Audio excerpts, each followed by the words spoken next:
किसी ने बताया कि उनका ढाबा तोड़ने की भी धमकी दी गई, तो उन्होंने कहा कि मैं ढाबा तोड़ने से मैं नहीं डरता।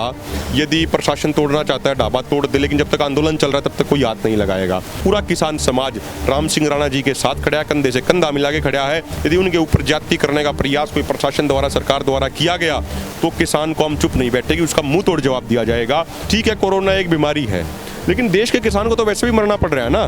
पिछले 25 सालों में 25 लाख किसानों ने आत्महत्याएं की। हम तो कहते हैं सरकारों की गलत नीतियों के कारण वो हत्याएं हैं। जब मरना ही है तो क्यों ना लड़ाई लड़ते हुए मरे। ये तो नहीं कहलाएंगे ना कि भाई घर में बैठे रह गए थे और घर में बैठ के किसी चीज़ से मर गए। 1 साल पहले इस बीमारी का नाम आया था सबके सामने। उस समय बच्चों ने अपनी गुल्लक तोड़ के 2,000 5,000 रुपए प्रधानमंत्री मोदी के लिए फंड बनाया था, उसमें देने का काम किया था।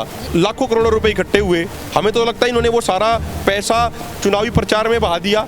वो पैसा था जनता की सेवा के लिए, देश की सेवा के लिए। यदि आज ऑक्सीजन नहीं मिल रही है शहरों में तो उसके लिए कौन जिम्मेदार है? देखो, किसानों को तो हाथ लगाने की बात ही दूर है, उसको तो भूल जाओ। आप भी भूल जाओ, सरकार भी भूल जाए। यदि हम अपनी ट्रॉली खड़ी कर जाए ना, सिंपल ट्रॉली खड़ी कर जाए, तो प्रशासन और पुलिस तो उसको भी हाथ नहीं लगा सकती। इतनी हिम्मत नहीं है इनकी।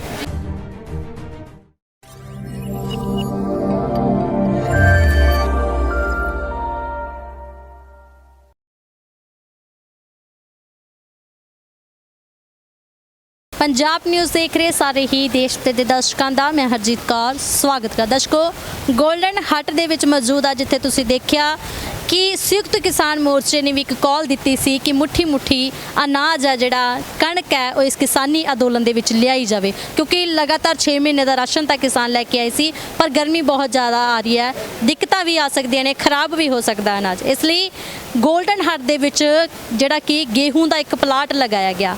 संयुक्त किसान मोर्चे के आगू किसान नेता अभिमन्यु कुहाड़ जी साडे नाल मौजूद है, जिसते पूरा खुल के चानना पावांगे कि जिस हिसाब नाल इत्थे राम सिंह राणा जी वड्डियां सेवावां इस किसानी अंदोलन दे विच कर रहे ने, तां उन्हां वल्लों की योगदान पाया जा रहा है।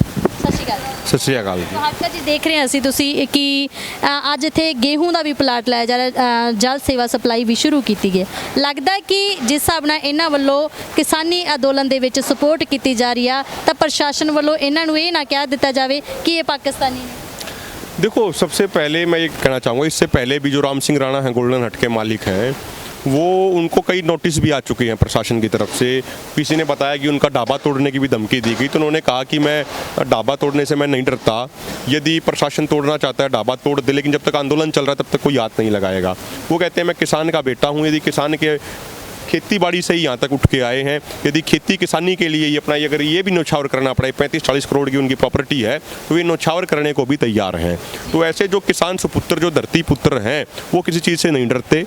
अगर प्रशासन जो जाति करना चाहे वो जाति प्रशासन उनके ऊपर कर सका है। और लेकिन मैं ये जरूर कहना चाहता हूँ कि हमने पहले भी आश्वासन दिया था कि पूरा किसान समाज राम सिंह राणा जी के साथ खड़ा है, कंधे से कंधा मिला के खड़ा है। यदि उनके ऊपर ज्यादती करने का प्रयास कोई प्रशासन द्वारा, सरकार द्वारा किया गया तो किसान कौम चुप नहीं बैठेगी, उसका मुंह तोड़ जवाब दिया जाएगा। और हम ईश्वर से भी, उस रब से भी ये प्रार्थना करते हैं, उस परमात्मा से भी, कि अभी कुछ दिनों से राम सिंह राणा जी की तबीयत बहुत ख़राब है, वो थोड़ा बुखार से पीड़ित हैं वो। तो हम परमात्मा से ये निवेदन करते हैं, कामना करते हैं, परमात्मा से प्रार्थना करते हैं कि परमात्मा उनको जल्द से जल्द ठीक करे, और ताकि वो जल्द से जल्द दोबारा से इस किसान कौम की सेवा कर पाएँ। ताज़ा गेहूं की बात कर रहे हैं, तो क्या ज़रूरत पड़ेगी कि किसानी आंदोलन में अब ताज़ा गेहूं के प्लांट भी जो लगाए जा रहे हैं और पहुँचाया जाए? देखिए, पहले किसान 6 महीने का अपना सामान लेके आए थे, लगभग 6 महीने पूरे होने को हैं। तो मोर्चा ने कॉल दी कि भाई जैसे आटा होता, अगर आटा जो लाते थे तो आटा कई लंगरों में तो 10-10 कट्टे आटा रखा रहता था, वो ख़राब हो जाता था, वो गौशाला में देना पड़ता था। और कई लंगरों में स्थिति ये थी कि बाहर से खरीदना पड़ता था। तो इसीलिए सब ने ये तय किया कि भाई गेहूँ मंगवा लिए जाएँ। यहाँ पे सभी संयुक्त किसान मोर्चा ने सामूहिक तौर पे कॉल दी कि गेहूँ यहाँ पे मंगवा लिए जाएँ। राम सिंह राणा जी ने कहा कि वो 8 चाकी लगा देंगे यहाँ पे, तो उन्होंने 8 चाकी लगवा दी है। बहुत उम्दा क्वालिटी की चाकी लगाई है उन्होंने। और उन्होंने कहा कि ये मेरी जिम्मेदारी है कि मैं गेहूँ को पीस के 25-25 किलो की पैकेजिंग में सब जगह भेजेंगे, सभी धरनों पर, जिस तरीके से वो पानी की सप्लाई वो कर रहे हैं। तो ये उन्होंने जिम्मेदारी ली, इसीलिए यहाँ पे सभी ने कॉल दी। तो गाँव-गाँव से यहाँ पे गेहूँ आना शुरू हो गया, काफ़ी ट्रॉली आ भी गई हैं।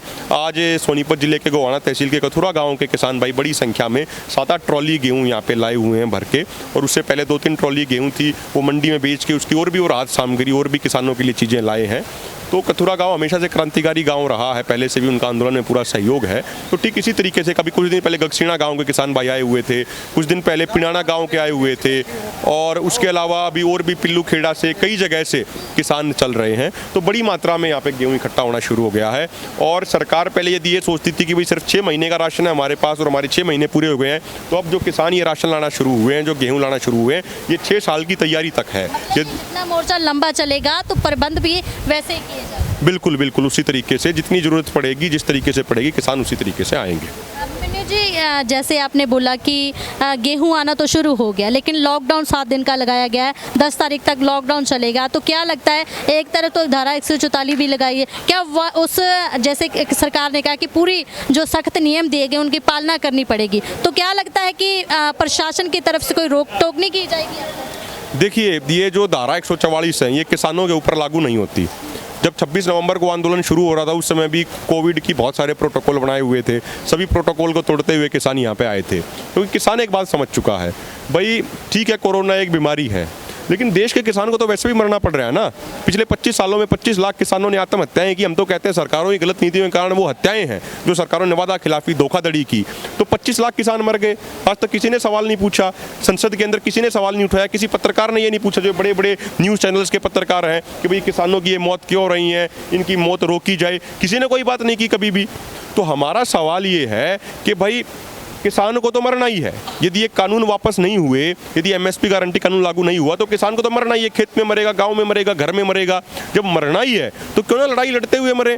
लड़ाई लड़ते हुए मरेंगे तो शहीद कहलाएंगे। आने वाली पीढ़ी कम से कम ये तो कहेंगी कि जो हमारे पूर्वज थे, उन्होंने जब देश को बचाने का आंदोलन चल रहा था तो उन्होंने हक और अधिकारों के लिए लड़ाई लड़ी और लड़ाई लड़ते हुए शहीद हुए, कम से कम शहीद का दर्जा लेंगे।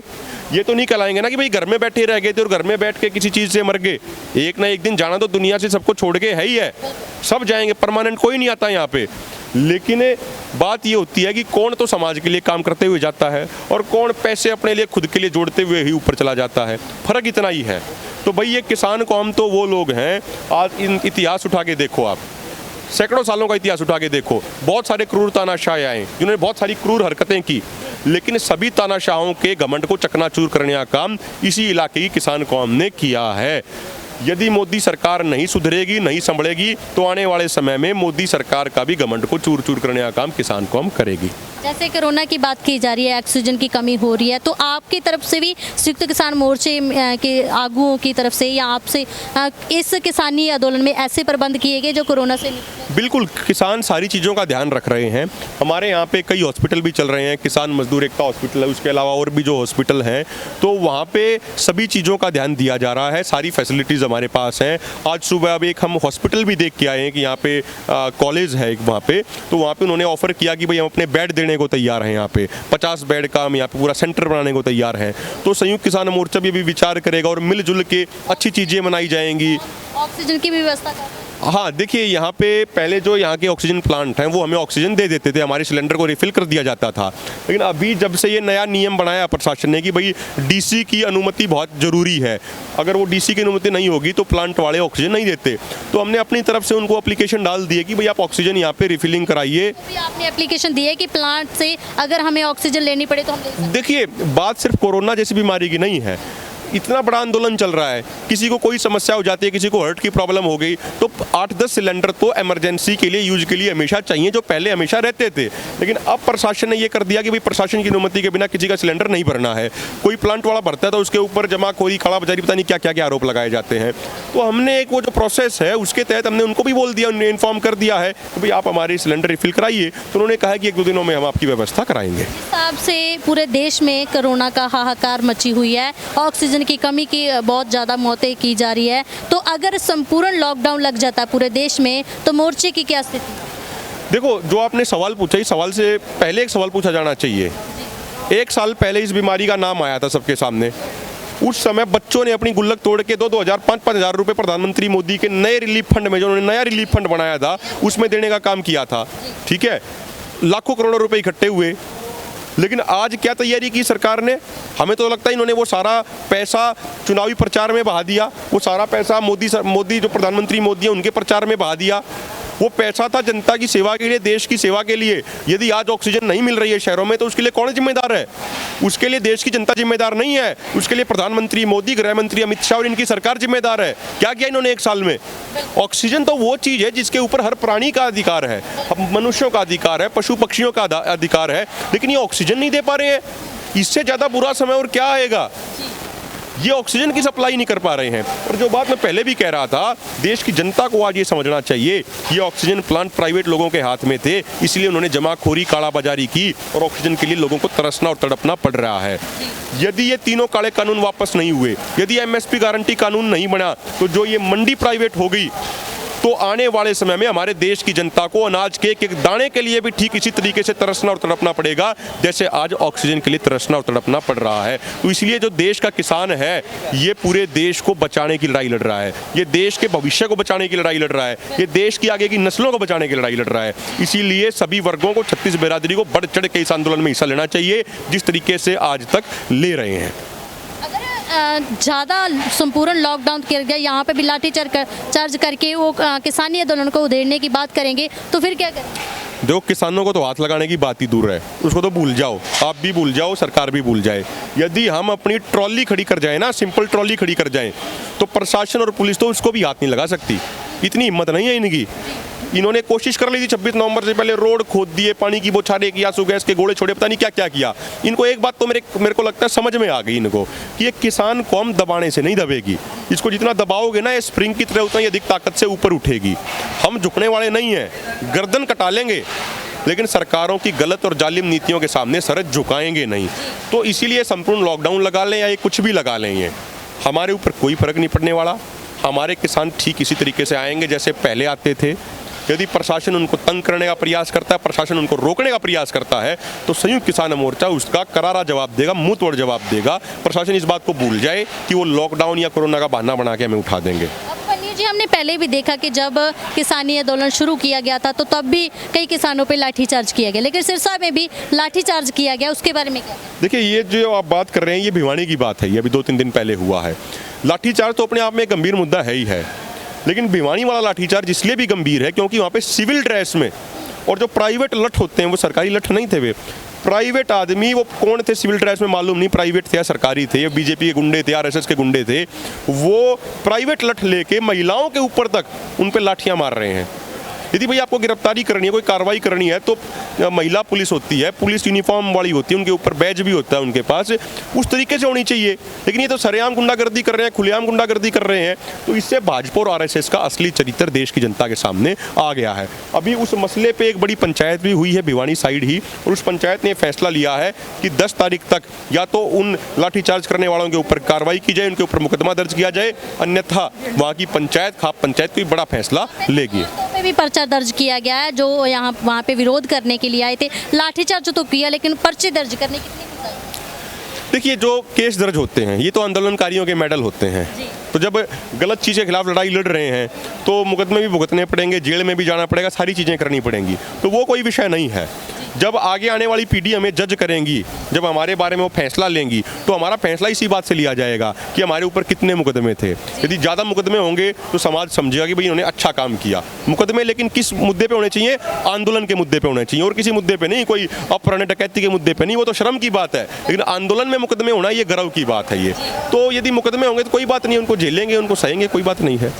जैसे हम देख रहे हैं कि पूरे देश में क्या हाल बना हुआ, हर एक लोग चिंतित है कि इस देश में हो क्या रहा है। अगर यहाँ पे किसान देखें तो किसान आंदोलन कर रहे हैं, 400 से ज़्यादा किसान शहीद हो जाते हैं। अगर दिल्ली की बात करते हैं तो वहाँ पे भी ऑक्सीजन की हाहाकार मची हुई है। तो इस देश में चल क्या रहा है? देखिए, देश में हकीकत ये है, कोई संविधान नहीं चल रहा, कोई लोकतंत्र नहीं चल रहा। यहाँ पे प्रधानमंत्री मोदी और गृह मंत्री अमित शाह की तानाशाही चल रही है, जो उनके मन में आता वो करते हैं। हकीकत तो ये है कि बीजेपी के अंदर भी इन दोनों लोगों के अलावा किसी की नहीं चलती। हमें तो ऐसा लगता है बाहर से देखने पे, यही सारे फैसले ले लेते हैं, ना ये किसी की सुनते हैं, ना ये जनता की सुनते हैं, ना किसी और की सुनते हैं। तो खुलेआम तानाशाही चल रही है, देश को तानाशाही की तरफ लेके जाया जा रहा है। अभिमन्यु जी, जैसे ये कह रहे हैं कि कोरोना बहुत ज़्यादा बड़ी बीमारी है, हम किसानों का भला चाहते हैं, ये आंदोलन है जो वो उठा लिया जाए क्योंकि बहुत ज़्यादा बीमारी फैल रही है, तो लगता नहीं है कि अगर ये आंदोलन ही उठाना चाहते तो बिल भी रद्द कर सकते? देखिए, मैं सिर्फ इतना कहना चाह रहा हूँ कि यदि सरकार हमारी कोरोना के मुद्दे पे हमारी तबीयत, हमारी सेहत को लेकर इतनी चिंतित है, तो सरकार हमारी मांगे जल्द से जल्द पूरा करें, तीनों काले कानून वापस ले ले, एमएसपी गारंटी कानून लागू कर दे। यदि सरकार हमारी दोनों मांगे पूरी कर देती है तो मैं यहाँ बैठने का कोई शौक नहीं, अपने घर पे जाएंगे, खेती बाड़ी करेंगे, अपने परिवार के साथ रहेंगे। मेरा लास्ट सवाल है बस, जैसे आप देख रहे हैं कि बंगाल और कई केरला, कर्नाटक में भी बीजेपी को बहुत बड़ी हार का सामना करना पड़ा है और बंगाल में दंगे भी किए गए हैं, तो कैसे देखते हैं? 4 जगहों से इनको हार का मुंह देखना पड़ा, लेकिन फिर भी ये कुछ ना कुछ एक्टिविटीज़ वो करते रहे। देखिए, अभी बंगाल के अलावा आप देखिए जो यूपी में पंचायत इलेक्शन थे वहाँ भी बीजेपी की करारी हार हुई है, तो बीजेपी के राजनीतिक खात्मे की शुरुआत हो चुकी है। तो यदि ये नहीं सुधरेंगे, नहीं संभलेंगे तो आने वाले विधानसभा चुनाव में यूपी के अंदर भी इनका पत्ता साफ किया जाएगा। और ये देश का इतिहास है, जो यूपी की राजनीति से साफ हो गया वो देश की राजनीति से ही साफ हो जाता है।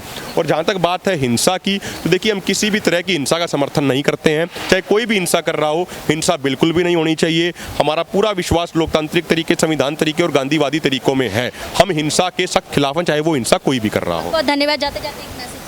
देखिए, बस मैं यही कहना चाहूँगा प्रधानमंत्री मोदी को कि वो जल्द से जल्द किसानों की बातों को मान लें, किसानों की मांगों को पूरा कर दें, अन्यथा उनको बहुत महंगा पड़ेगा उनकी सरकार को। और एक बार के लिए तो छोड़ दीजिए, उनकी सरकार हमेशा के लिए लुप्त हो जाएगी। बीजेपी का कोई दोबारा सत्ता में नहीं आएगी, बीजेपी वालों का कोई नाम लेने वाला नहीं रहेगा। इतना विरोध, इतना गुस्सा जनता के मन में इनके प्रति है, तो हम तो परमात्मा से कहेंगे इनको सद्बुद्धि दे, ये अपना घमंड त्यागें और देश की जनता की भावनाओं का सम्मान करते हुए तीनों काले कानून वापस ले लें और एमएसपी गारंटी कानून लागू कर दें।